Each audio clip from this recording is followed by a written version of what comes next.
Before we dive in, don't forget to like, subscribe, and share this video with your friends and family.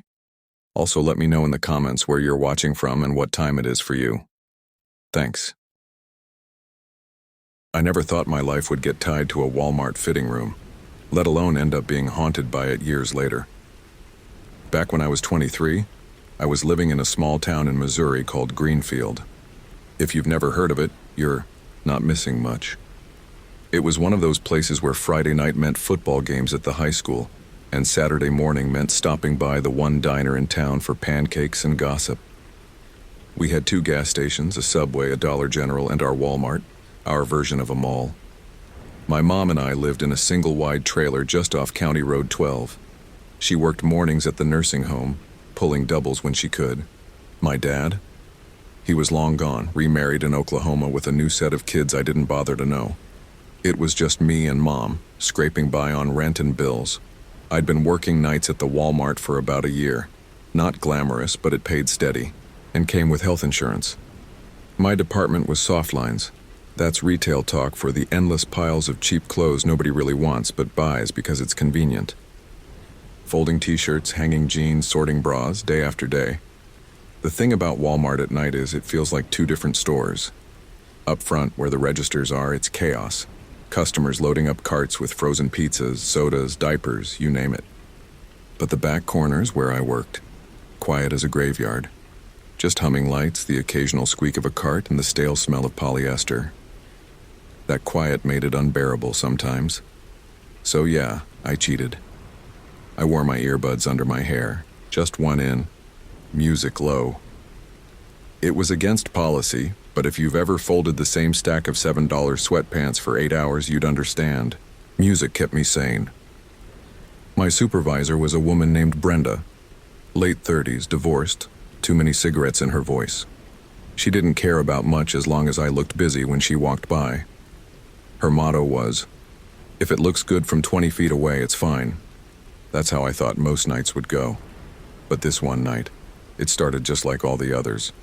I clocked in at 4:56 p.m., just early enough to avoid Brenda's nagging about timeliness. The store smelled like popcorn from the little snack stand they ran up front, and I passed a group of teenagers hanging out near electronics, pretending they might buy something. By the time I reached the fitting room desk, it was quieter.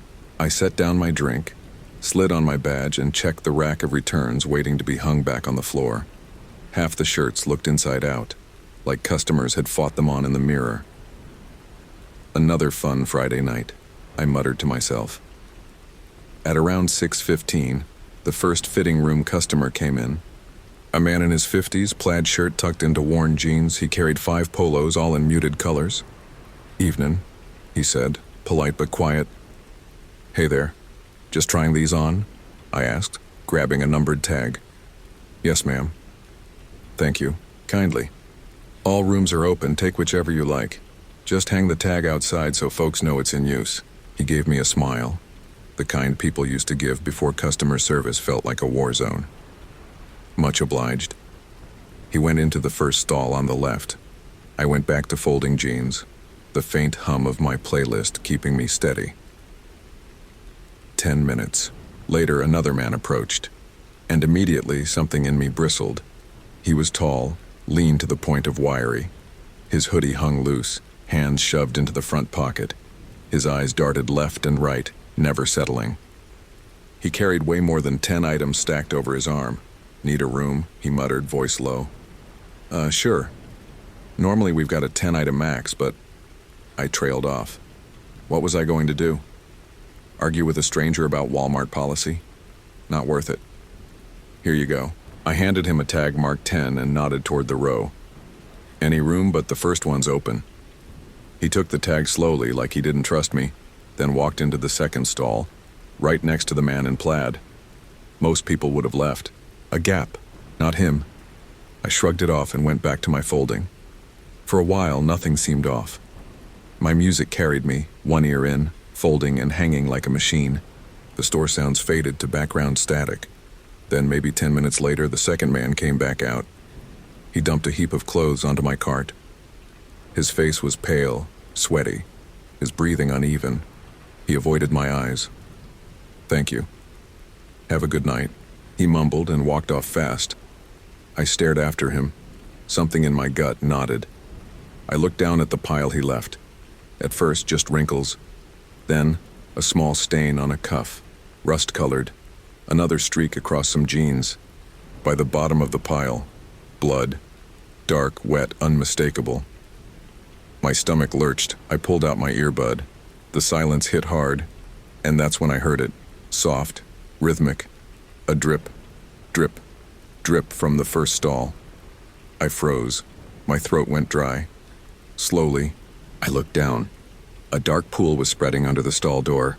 "No, no, no," I whispered, heart slamming in my chest. I walked forward on shaking legs. The tag for stall 6 still hung outside. I tapped the door lightly. "Sir? You okay in there?" No response. I tried again, louder. "Sir?"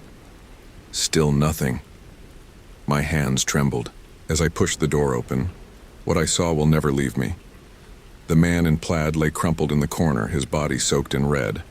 His chest was torn open, shirt shredded, skin slashed like butchered meat. His eyes, glassy, lifeless, stared past me. On the mirror, smeared in dripping red letters, were the words, "The devil made me do it." The smell hit me, iron, raw and suffocating. I gagged, my knees buckling. My keys clattered to the tile. "Help!" I tried to yell, but it came out strangled. "Somebody help!" I stumbled back, shaking, clutching the desk to keep from collapsing. A woman shopping nearby heard me scream and ran to find an employee. Brenda came rushing over, her face pale. "What the hell's going on?" There's, I stammered, pointing to the stall. She pushed past me, looked inside, and immediately staggered back, one hand over her mouth. Security came next, then the cops. The store went into chaos. Customers evacuated, yellow. Tape across the clothing section, officers swarming the scene. The man in the hoodie, he didn't make it far. Cameras caught him leaving through the garden center, blood on his sleeves. They picked him up 3 blocks away, sitting on the curb like he was waiting for someone.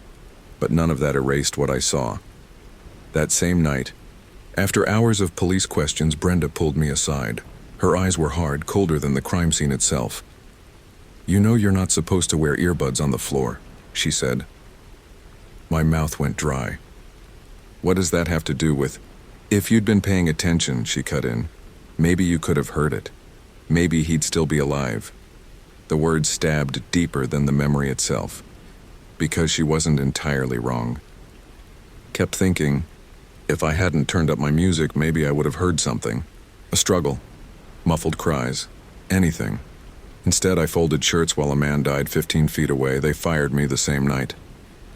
Policy violation, they called it. It's been years since that night. I don't work retail anymore. I don't even listen to music with both earbuds in. Ever. But sometimes when I walk into a store, any store, the sound of squeaky carts and humming lights takes me back. I see the red letters on the mirror. I see his body in the corner, and I hear Brenda's voice, colder than the blood pooling on the tile. "If you'd been paying attention." The words replay over and over until I start believing them. Maybe the devil didn't just make him do it. Maybe the devil made me ignore it. I never thought a part-time job at Walmart would end up being the thing that nearly broke me. Back when I was 20 years old, I was just trying to keep my head above water. College wasn't some picture-perfect movie scene for me. It was gas station coffee, secondhand textbooks that already had half the answers highlighted, and working every shift I could grab because bills don't care about your GPA. My hometown of Fairview, Ohio, wasn't much to look at. A cluster of fast food joints, 2 gas stations, 1 high school, and that massive Walmart off Route 14 that everyone relied on. People treated it like a town square. Birthday cakes, prescriptions, cheap tires, you name it, that store had it. When you're broke, though, Walmart isn't just a place you shop. It's a place you work. That's how I ended up there, pulling the evening and overnight shifts, stocking shelves, folding clothes, sometimes manning the fitting room when they were short. I figured it was temporary, a way to pay rent and chip away at tuition until something better came along. My mom used to say, temporary has a way of turning permanent if you don't keep moving. At the time, I laughed it off. But she was right. I shared an off-campus apartment with my buddy Jonah. He worked overnights at the steel plant, so most nights, we'd just pass each other in the hallway. He'd leave with his lunch pail right around the time I was tying my blue Walmart vest. We were both just grinding, doing what we had to do. Walmart had a rhythm to it depending on the time. Early evening was chaos. Families fighting over what cereal to buy, people loading carts with frozen pizza and Mountain Dew. By 10 p.m., though, the aisles thinned out. Midnight felt like another world entirely. Empty rows, fluorescent lights humming overhead, the sound of floor buffers echoing across the tile. That was the Walmart I knew best. The Hollow. After Hours 1. It was late October, the kind of crisp night where the air smells like dead leaves and chimney smoke. I remember debating with myself whether to call in. I had a criminal justice exam the next morning and probably should have stayed home to study. But then my phone buzzed. Text from Mr. Laird, night manager. Need you tonight. Brandon called out. No one else available? I typed back, I've got class at 8 a.m. Laird, couple hours only. Just help close soft lines, please, don't leave me hanging. I stared at the screen. Mr. Laird wasn't the worst boss in the world, but he leaned heavy on guilt trips. And me, being 19 and desperate not to look unreliable, always folded. So I pulled on my vest, grabbed my keys, and headed for the Walmart parking lot that glowed like a false dawn under the floodlights. The place was quiet when I walked in. A few straggler customers up front, cashiers looking dead on their feet. I nodded at a girl I knew from checkout. Her name was Kylie. Last minute call in too? She asked, scanning items half asleep. Yeah, I muttered. She gave me a look of sympathy. You got the creepy shift, huh? Good luck with that. She wasn't wrong. The later it got, the stranger things felt in that store. Around 11:30 p.m., Mr. Laird stopped me. Need you to do a sweep, he said, handing me a flashlight. What kind? I asked. Usual. Check the aisles, make sure no one's hiding out. We had some guy last week curl up on patio furniture and try to spend the night. Don't want a repeat of that. I sighed but nodded. It was part of the job. The store was thinning out now, announcements overhead reminding shoppers that closing time was near. I started at grocery, walking past rows of cereal and canned goods. The floor waxer hummed in the distance, its beeping echoing like something alive. Every so often I'd call out, "We're closing up, folks. Last chance to head to registers." Most aisles were empty, until I hit electronics. There he was, an older man, heavy-set, gray jacket hanging off his shoulders. He stood perfectly still in front of the wall of televisions, eyes locked on one screen. At first I figured he was ignoring the announcements, just zoning out. But then I saw the screen. It wasn't the usual demo loop. No commercials, no nature reels, no frozen DVD. Instead, the footage was shaky, handheld. Dim lighting. I couldn't make it out at first, but it didn't look like anything Walmart was supposed to be playing. I cleared my throat. "Sir, store's closed. You'll have to head up front." He didn't blink. "Didn't even twitch, sir." I said louder. "We're closed. You need to check out." Nothing. I stepped closer, irritation mixing with unease. "If you don't leave, I'll have to call security." That's when he spoke, slow and deliberate. "Just a minute," he said. "I'm watching my favorite film." Something about his tone iced my veins. "How do you know my—" I stopped, because what he said next froze me completely. "Don't leave yet, Evan," he murmured, turning toward me with the faintest grin. My chest seized. My name tag was in my locker. No one had called me by name since I walked in. How do you know who I am?" I stammered, his eyes narrowed. "Because you're next." Then he turned, walked down the aisle, and vanished around the corner. I rushed after him, but the aisle was empty. My hands shook as I looked back at the TV. The footage still played. Against my better judgment, I reached behind the display, fumbling until I hit the DVD tray. It slid open. Inside wasn't a store demo, but a blank disc. A date scrawled across it in Sharpie just 2 days ago. I slipped it into my vest pocket, shut down the TV, and got out of electronics fast. The store was closing up anyway, and my nerves screamed at me to leave. Back at the apartment, Jonah was still at work. Naomi, the girl from down the hall who sometimes studied with us, was asleep on the couch. I should have gone straight to bed. Should have ignored it, but the disc weighed heavy in my pocket, like it was daring me. I slid it into my old DVD player. The screen flickered. What I saw next made my blood run cold. It wasn't a movie. It was real. The video showed young women tied to chairs, duct tape over their mouths, eyes wide with terror. The camera lingered, shaky but deliberate. They weren't actors. I recognized them: Ashley, who worked in toys; Beth, who used to run the service desk. Girls I thought had quit or stopped showing up. The man from the store recorded himself torturing them. Hours of cruelty, then executions. Brutal. Near the end, the camera zoomed in on another face. A girl named Marissa. She'd been no call, no show for weeks. Management brushed it off. Now I saw why. She was there, begging with her eyes. And then the screen cut to black. I dropped the remote. My body shook so hard I thought I might throw up. He'd killed them and he'd played the tape in Walmart. He knew my name. I didn't sleep that night. At dawn, I called out of work. By noon, I called the police.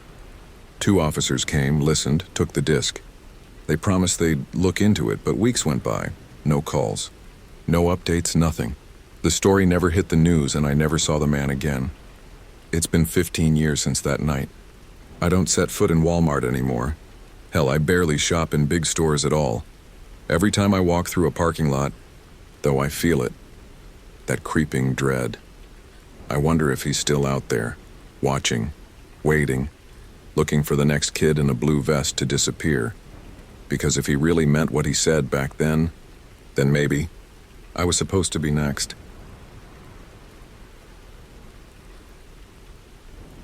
I never thought taking a job at Walmart would change the way I see people forever.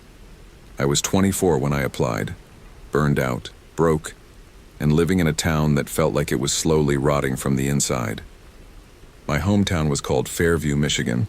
Not Riverview, not some busy suburb, but Fairview. It wasn't special, not in the way people talk about their cities like they're alive. Fairview was just highways, strip malls, a handful of diners, and a Walmart supercenter that was open 24 hours. I'd just come out of a rough breakup. I'd been with my girlfriend for almost 4 years. We had plans: college, an apartment together, maybe even a dog one day. Instead, I came home early one afternoon and found her on the couch with a guy I'd never seen before. The betrayal crushed me, but the silence afterward hurt worse. I didn't fight. I didn't beg. I just left, stuffed my clothes into garbage bags, and moved back into my mom's house like I'd failed at life before I even started. Rent wasn't an option. I didn't have savings, didn't have a degree, didn't have much of anything besides my beat-up Chevy Cavalier and a few boxes of books I couldn't bring myself to throw out. I needed money, and fast. Fairview wasn't exactly overflowing with opportunities. Walmart was always hiring. So there I was, filling out an online application at 2 in the morning, cigarette burning in the ashtray, my laptop screen flickering against the wood-paneled walls of my mom's living room. I clicked submit, expecting nothing. But the next day my phone rang. They wanted me in for orientation. That's where everything started. That's where I met her. Orientation was held in this tiny back room with no windows. Fluorescent lights buzzed like dying flies above us. The smell of burnt coffee from the break room next door seeped into the walls. There were 5 of us. Me, 2 high school kids who looked like they didn't want to be there. Some middle-aged guy named Travis who joked too much. And her? Her name wasn't Jenna, but that's what I'll call her here. Because even writing this years later, my stomach twists when I see her face in my head. Jenna sat slouched in her chair, arms crossed, hoodie hood up, earbuds dangling like she'd only half committed to listening. She couldn't have been older than 20. Stringy black hair hung around her face, oily enough to catch the light. She had this lazy eye that made it hard to know exactly where she was looking. Sometimes I swore she was staring right at me, even when she wasn't. The manager running orientation, her name was Linda, clicked through slides about safety, customer service, Walmart values, all that corporate nonsense. We nodded, signed forms, scribbled on tax paperwork. I didn't care. I was just there for a paycheck. When it came time to introduce ourselves, Jenna didn't even bother to look up. Jenna, she muttered. Stocking nights. Her voice was flat, like she was reading from a script she didn't care about. Everyone laughed nervously, but no one pressed her. I should have taken that as my first warning. The first couple of weeks weren't bad, at least not in the way I expected. I worked nights stocking shelves in grocery. The rhythm of it was simple. Unload pallets, rotate stock, face labels forward. It was mindless work, the kind where your thoughts could wander. I liked that. I didn't have to smile, didn't have to pretend like I wasn't falling apart inside. But Jenna, she was different. She worked fast, almost too fast. She could break down a pallet in half the time it took me. But it wasn't just speed, it was aggression. The way she slammed cans onto shelves, yanked boxes open like she wanted to tear the cardboard apart with her bare hands. And she said things that made the air go cold. One night I was stacking cereal when a little girl toddled by, trailing behind her exhausted mom. She pointed at me and said, "Hi," all sweet and innocent. I smiled and waved. Jenna, crouched nearby, muttered, "Bet she wouldn't smile if she saw her mom's body in a ditch." I froze. "What?" I asked. Jenna shrugged, her eye drifting slightly. "Just saying. People act different when they lose something." I laughed it off, but my skin prickled. In the freezer section, when the hum of the fans drowned out our voices, she leaned over and said, "Doesn't it feel like this place is alive? Like one day the doors will just lock and we'll all die in here, frozen like meat." In the canned goods aisle, she whispered, "Sometimes I think about smashing someone's head with one of these, just to see how it sounds. Like a watermelon, maybe." She never laughed, not once. She wasn't joking. I started avoiding her, but it wasn't easy. Managers paired us up constantly because we were both efficient. She never smiled, never talked about her family, never mentioned friends. In the break room, she sat alone, picking at vending machine chips like she was daring someone to sit next to her. Still, there were moments when she almost seemed normal. One night, while zoning juice bottles, she said, "Ever notice how parents don't even look at their kids anymore? Just scroll on their phones." "Makes me sick," I nodded. "Yeah, my mom was strict when I was a kid. No way she'd let me run around unsupervised." For a second, Jenna's face softened. "Strict is better than absent," she said. Then she went quiet again. I wondered what her home was like. I didn't want to know. It was freezing outside.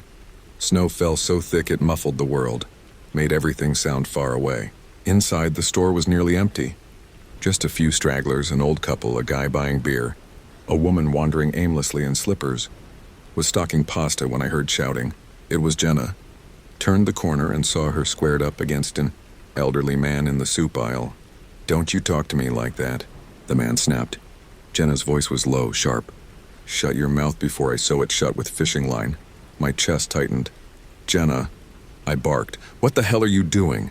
She turned to me, eyes blazing, her lazy eye locking in a way that made her look even more unhinged. "He looked at me funny," she hissed.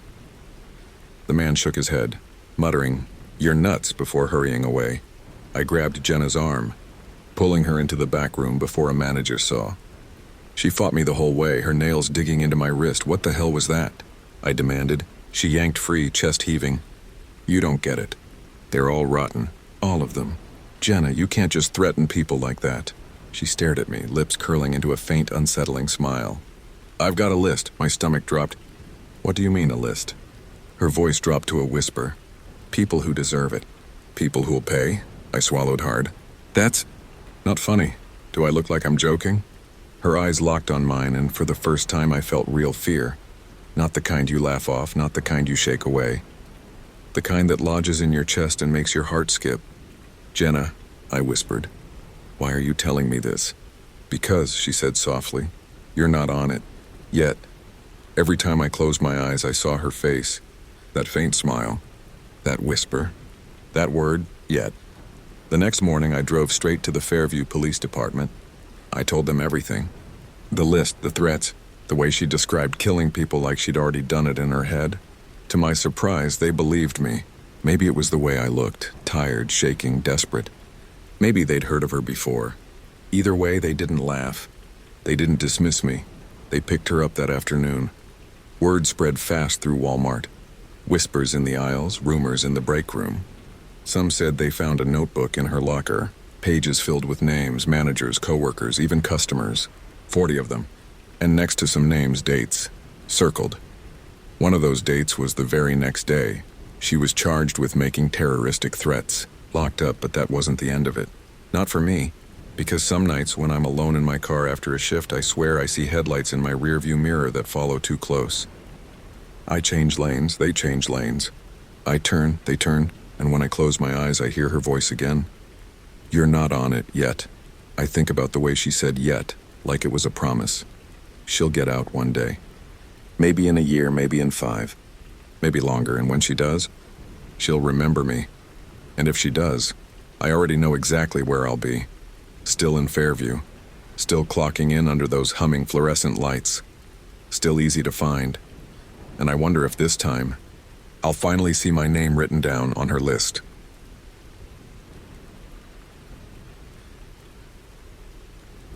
I never imagined myself working the night shift at a Walmart. If you had asked me 5 years ago where I'd be, I would have told you something completely different. Maybe still working in construction, maybe trying to save enough to start a small business of my own.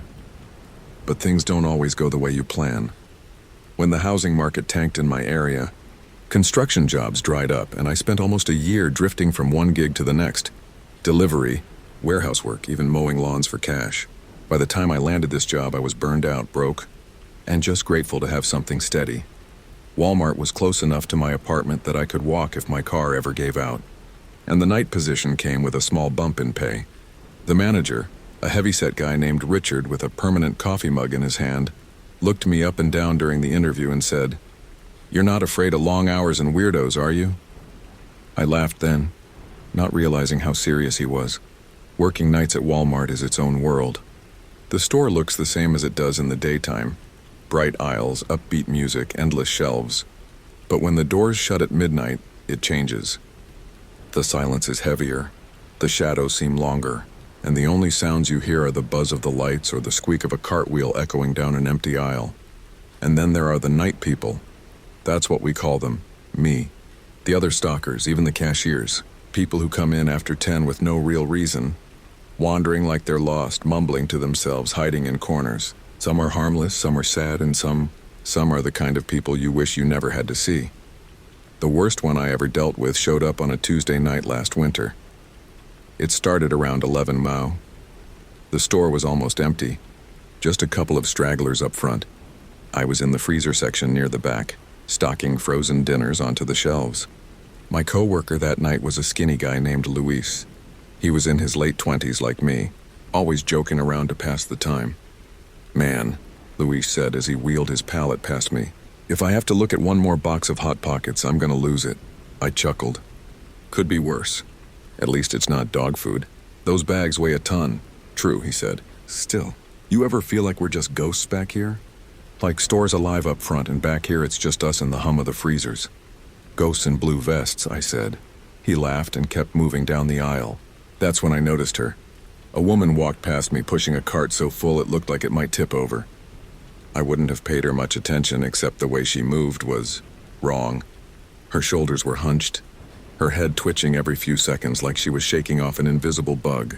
Her skin looked almost gray under the harsh lights, and her hair was a stringy mess hanging in clumps around her face. What really unsettled me was her muttering. She was whispering something under her breath, but no one else was with her. No phone, no earbuds. Just this low stream of words that made no sense. I pretended to focus on the freezer, but I kept glancing back. Her cart was jam-packed, groceries, cleaning supplies, even 2 bottles of cheap wine. She pushed it slow like every step took effort. As she passed, her head snapped toward me for a split second. Her eyes were bloodshot, the whites tinged yellow. And she gave me this crooked little smile before turning away. The hairs on my arms stood straight up. I tried to shake it off and keep stalking, but I couldn't. Something about her stuck in my mind. I told myself I was being judgmental. Maybe she had a medical condition. Maybe she was just tired. But still, I found myself drifting down the aisle after her. Keeping a distance, she pushed her cart toward the single-occupancy bathroom near the back. It wasn't one of the big restrooms by the front registers, just a small one with a heavy door that locked. She left her overflowing cart right outside and shut herself in. I stood there for a second, debating what to do. Usually, if someone disappears into that bathroom for too long, it's bad news. People shooting up, stealing, or worse. But I figured I'd just keep an ear out and finish my stalking nearby. 10 minutes passed, then 20. I finished an entire pallet, wheeled in another, and still no sign of her. Her cart sat there untouched. By the 30-minute mark, I couldn't ignore it anymore. I walked over and tapped lightly on the door. "Ma'am, you okay in there?" Silence. Then, after a moment, "Why can't you just leave me alone for 5 minutes?" Her voice was sharp, shaky like she was trying to hold back a scream. "Ma'am, it's been almost an hour," I said. "The store closes at midnight." There was a pause. Then she snapped back, "Have you been stalking me, pervert?" "What? No," I said, taken aback. "I'm just checking. Leave me alone before I tell your manager you like harassing women." That was enough for me. My stomach knotted. I backed away, muttering, "Fine, just don't stay in there all night." I told myself it wasn't my problem anymore. Let the cashiers deal with her when she came out. I went back to stocking, but I couldn't shake the unease. Midnight came and the last of the customers checked out. I went up front to talk with the cashiers, a couple of college kids named Kayla and Jordan. "You guys see a woman come through with a huge cart? Real twitchy, stringy hair?"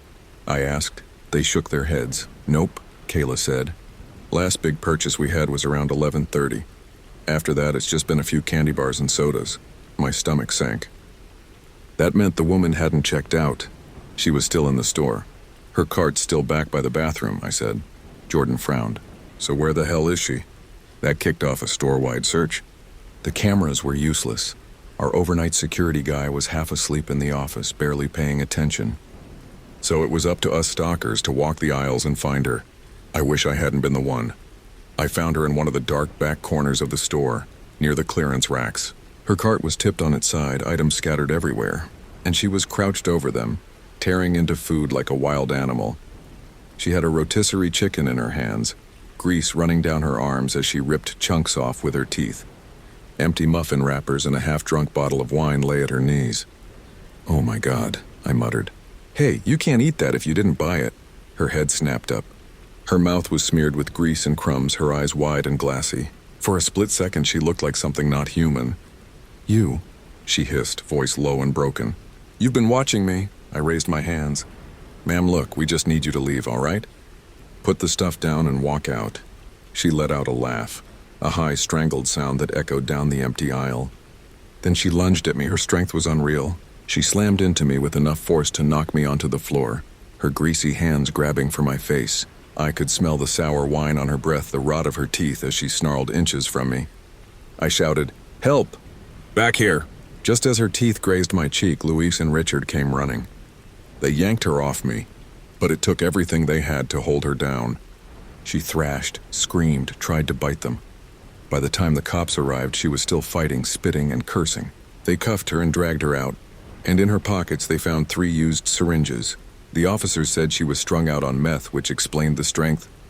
I kept replaying it in my head for days afterward. The wild look in her eyes, the way she laughed before she attacked. I'd dealt with plenty of night people before, but none of them ever made me feel like prey. I still work nights at Walmart. I still see the strange ones, the sad ones, the lost ones. But whenever I hear someone muttering to themselves in an aisle, my chest tightens, and I think of that woman crouched over a pile of food like a starving animal. The truth is, most nights I don't feel like I'm stocking shelves. I feel like I'm guarding the store from whatever crawls out when the sun goes down.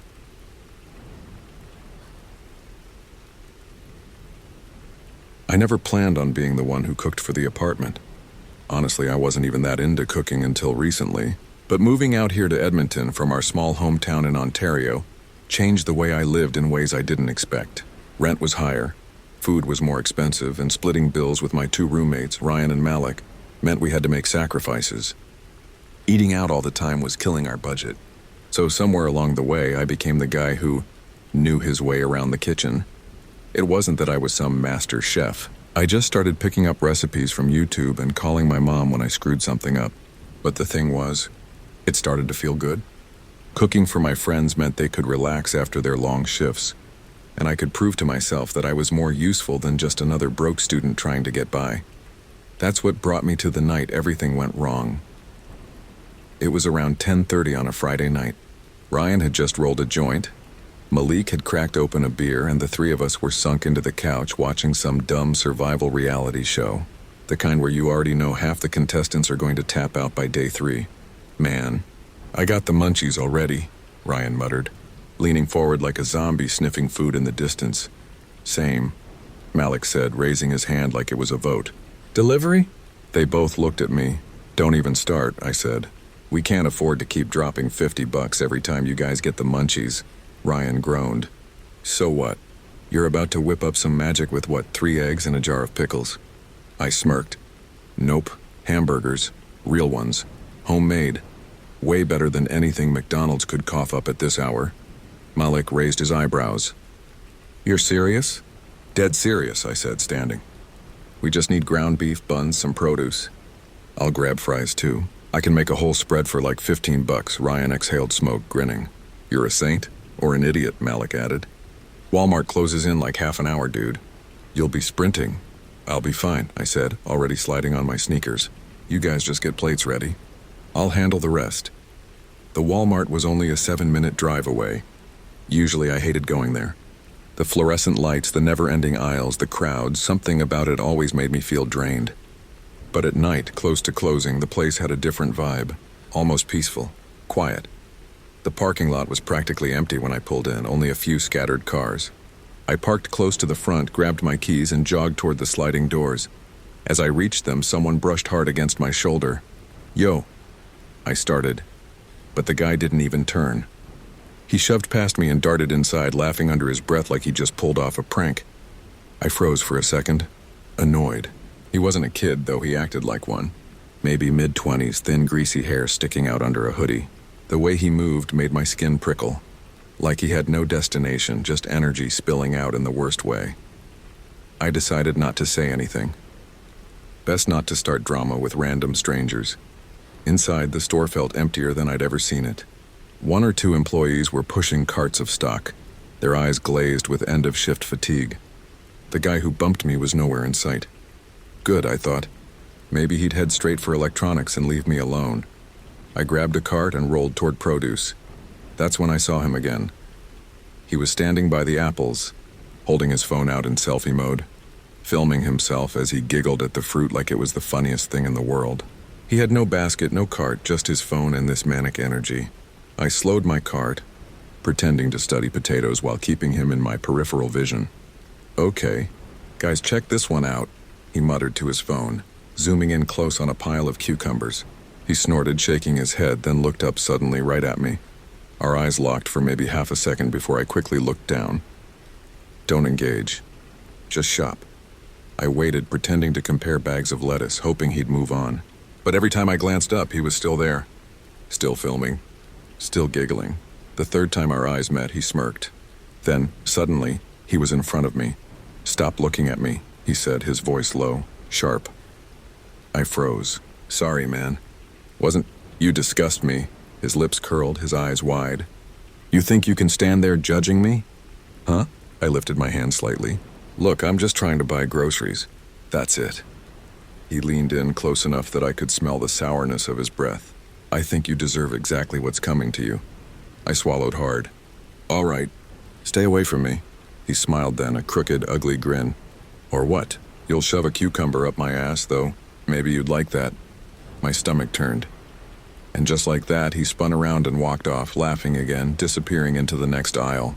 I stood frozen, my pulse hammering in my ears. For a long moment, I thought he might come back. But he didn't. I forced myself to breathe, then quickly gathered everything I needed. Beef, buns, lettuce, tomatoes. Moving through the aisles like I was in a race. Every sound, every flicker of movement made me think he was behind me again. But by the time I checked out, he was gone. Back at the apartment, I told Ryan and Malik what happened. Dude, that's creepy as hell, Ryan said, chewing on his lip. Some people are just broken. Or high out of their minds, Malik added. Forget him. Did you get the beef? I laughed nervously. Yeah. Let's just eat. Cooking grounded me again. The sizzle of patties in the pan, the smell of garlic and onion, the rhythm of flipping burgers, it calmed me. By the time we were sitting around the table with fries, burgers stacked high, and cold drinks, the whole Walmart incident felt like a bad dream. We devoured everything, wiped down the kitchen, then flopped back in front of the TV. By midnight, we all drifted to our rooms. That's when the nightmare began. At first, I thought I was dreaming. My stomach cramped so violently I shot awake, sweat dripping down my face. I stumbled out of bed and collapsed to my knees, vomiting across the floor. My hands shook uncontrollably. My vision blurred. I crawled toward Ryan's room, pushing his door open with trembling fingers. He was hunched over a trash bin, gagging. Bro, you too? he rasped. Down the hall, Malik shouted in pain, then retched loud enough to echo through the apartment. Panic shot through me. What the hell is happening? I grabbed my phone, barely able to hold it steady as I called 911. Within half an hour, paramedics were hauling us out of the apartment, our bodies limp, our stomachs shredded with pain. At the hospital, doctors told us we had severe food poisoning. Whatever you ate, one nurse said grimly, was contaminated with something strong. I felt my chest cave in. My burgers, my cooking. I'd poisoned my own friends. Days passed in a blur of IV drips and nausea. I couldn't shake the guilt. Ryan and Malik never blamed me outright, but I saw it in their eyes. The hesitation before they accepted water from me. The way they avoided joking about food. Then, on the fourth day, I saw his face again. On the news. Police in Edmonton have arrested 26-year-old Tyler Crane after viral videos surfaced of him spraying chemicals on produce and packaged meat inside a Walmart store late Friday night. The footage played him. The same greasy hoodie, the same crooked smile, spraying cans of pesticide across piles of apples and cucumbers, laughing into his phone as he filmed. My stomach turned, but this time it wasn't food poisoning. It was rage. He was the reason we'd nearly died. The anchor continued. Crane, who described himself as a social media prankster, told police he earns thousands of dollars a month from his videos.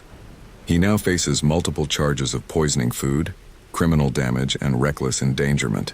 Court documents reveal that several shoppers unknowingly purchased contaminated produce before store staff removed the items.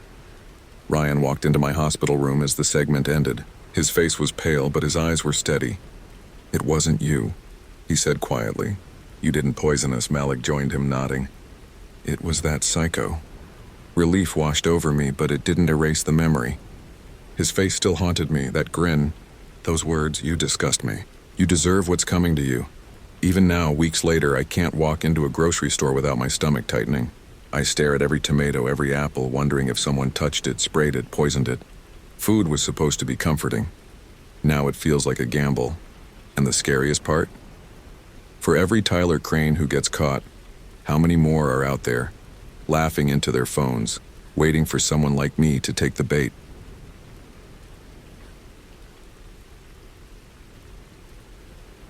I never imagined that crossing an ocean with my daughter would mean stepping into the darkest chapter of my life. 2.5 years ago, I left everything I had ever known in Jaipur, India, my family, my home, even my sense of belonging, to come to America with my daughter, Raya. She was 17 then, full of ideas bigger than the streets she grew up on, and stubborn in the way only dreamers can be. She wanted to study business, maybe work in technology, maybe even build her own company one day. She had ambition that spilled from her eyes when she talked about the future. My husband, Arjun, and our younger son, Arav, stayed behind at first. We agreed Ria and I would go ahead, so she could start her education while I worked to support us. Once we were stable, the rest of the family would join. That was the dream. A sacrifice for a better tomorrow.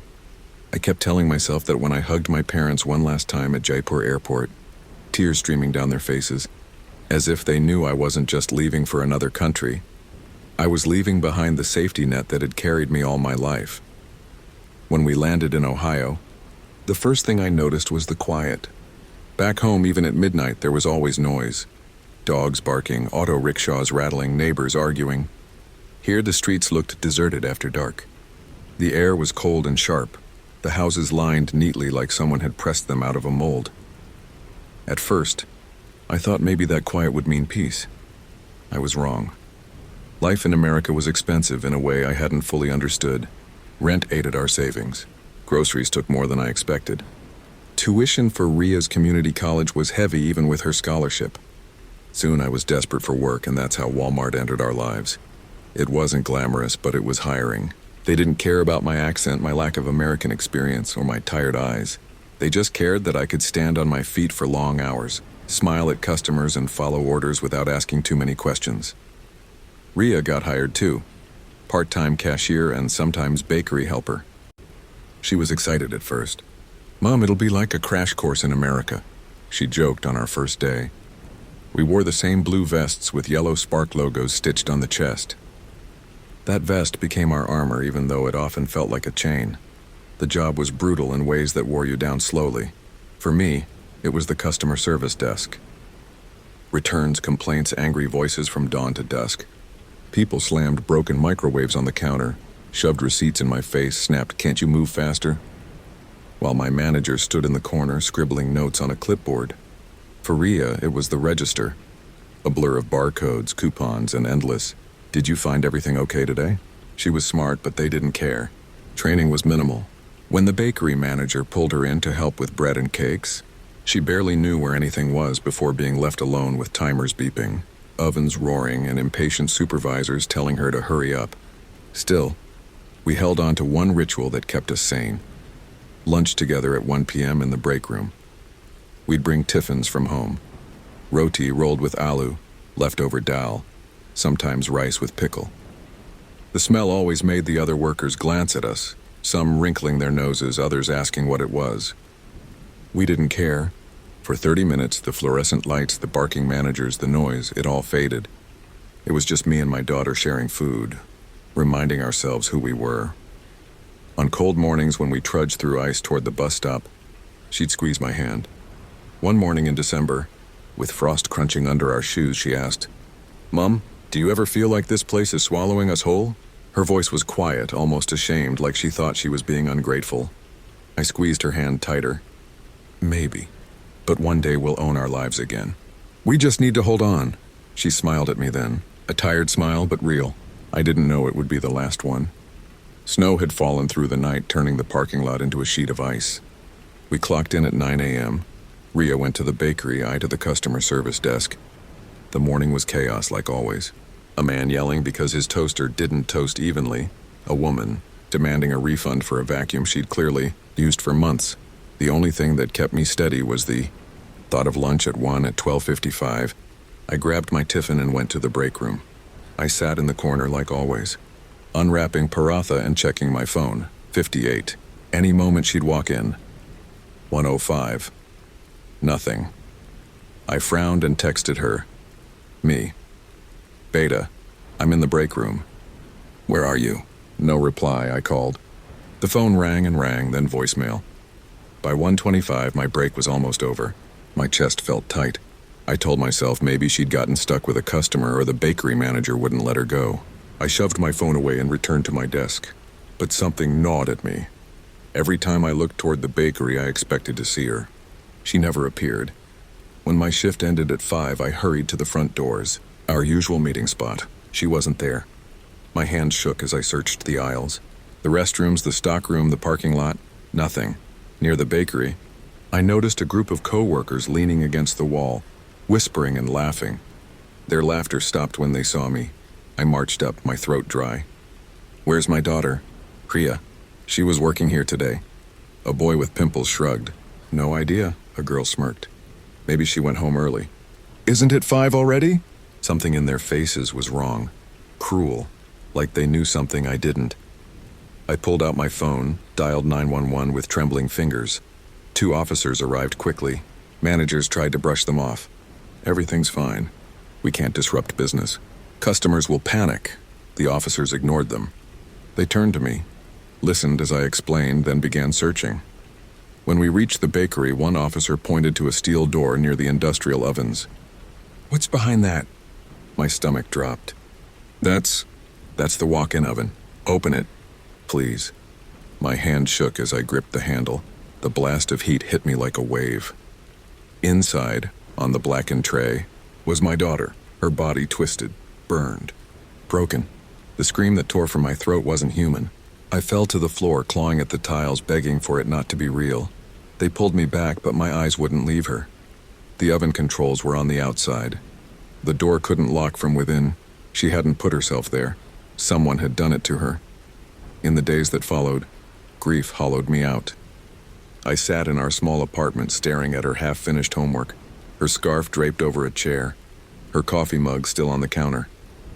At night, I woke convinced I heard her whisper "Mum" from the hallway. When Arjun and Arav arrived from India, they found me broken.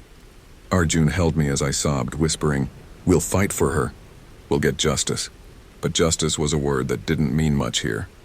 Walmart moved quickly to protect itself. Managers spoke carefully, their words cold and rehearsed. We're cooperating with the investigation. We're heartbroken by this tragedy. But I saw the truth in their eyes. They just wanted it buried. The police questioned staff, but suddenly everyone was silent. Those smirking kids denied everything. The managers claimed they saw nothing. Local media reported it briefly. Employee found dead in Walmart bakery incident. A couple of paragraphs. No outrage, no follow-up. Just another disposable story. But in our neighborhood, whispers grew. That poor Indian girl. The mother found her. Walmart doesn't care.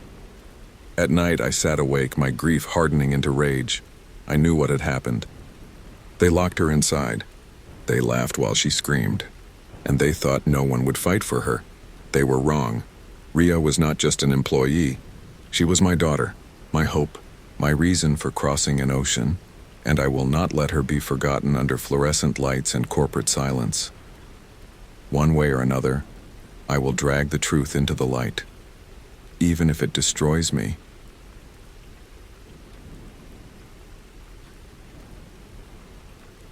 I used to think late-night Walmart runs were harmless, peaceful even. It had become almost a ritual for me and my girlfriend. We'd walk the empty aisles, crack jokes, fill the cart with too much food and cleaning supplies, and head home with the kind of tired satisfaction you only get from doing something ordinary at an odd hour. We weren't reckless people. We weren't thrill seekers. We were just broke 20-somethings, making a life in a town where the brightest lights at night came from the Walmart sign on Ridgeway Drive. But one October night changed everything. My name is Julian Reyes. I'm 26, and I live in Brookdale, a working-class town where the days smell of diesel and asphalt and the nights stretch quiet except for the occasional roar of a semi on the highway. Most people here live paycheck to paycheck. That's how it's always been. I'm one of them. I work 10-hour shifts at an auto parts distribution center, the kind of place where forklifts beep constantly, and your clothes never stop smelling like grease and dust. It's steady money, not good money. By the time rent and bills are paid, there isn't much left. My girlfriend, Maya, is studying to be a nurse. She's 24 with sharp brown eyes and a laugh that feels like a punch of sunlight when you've been sitting in the dark too long. She works part-time at a diner on weekends, then spends nights buried in textbooks. We don't live easy. We stretch every dollar. Sometimes dinner is ramen with a can of corn mixed in. But we have each other, and somehow that makes it bearable. That's why we shopped late at Walmart. It wasn't just about avoiding crowds or saving a few bucks. It was about carving out time together. The store became our little sanctuary at midnight, our weird date spot, our place of peace. And for months, it was until the night when someone else's mistake, someone else's decision nearly destroyed my life. It was 11:40 p.m. when we pulled into the Ridgeway Walmart. The place looked the way it always did at that hour, half deserted, buzzing under harsh lights that made the asphalt glow white. A few scattered cars huddled near the front entrance. The blue Walmart sign loomed above like a lighthouse for the restless. Delivery trucks idled on the far side of the building, their drivers killing time with cigarettes. I parked my dented Honda Civic 3 rows from the door. The air was sharp with October chill, enough to sting the lungs. Maya zipped her hoodie higher and stretched as she got out. "Okay," she announced, "mission stock up. One big run so we don't have to come back every week," I groaned, locking the car. "One big run means pushing a cart that weighs as much as me," she smirked. "Then grab 2 carts, tough guy." That was us. Teasing, light, like the world couldn't touch us. Inside, the store hummed with its strange brand of emptiness. Bright fluorescent lights stretched endlessly over polished tile floors. The janitor's buffer whirred near the registers. Somewhere deep in seasonal, I heard boxes clatter as employees restocked shelves. We grabbed 2 carts. She checked prices with laser focus while I sabotaged the mission by tossing in frozen pizzas and bags of chips. It was ordinary, and ordinary felt good. Until Maya leaned in close and whispered, "Don't look right away, but I think someone's following us." Her tone wasn't playful. It was tight, clipped. I frowned. "What do you mean?" "That guy. Gray hoodie. Tall, skinny. He's been behind us since produce." I stole a glance. Sure enough, 20 feet back stood a gaunt man in a faded sweatshirt, hood half up. He wasn't holding a basket. He wasn't pretending to shop. His hands were buried in his pockets and he was staring straight at us. My gut tightened. Probably nothing, I muttered. Maybe he's waiting for someone. But aisle after aisle, dairy, canned goods, paper towels, he reappeared. Always behind us. Always grinning faintly, Maya's whisper shook. Julian, he's not even hiding it. We tested it.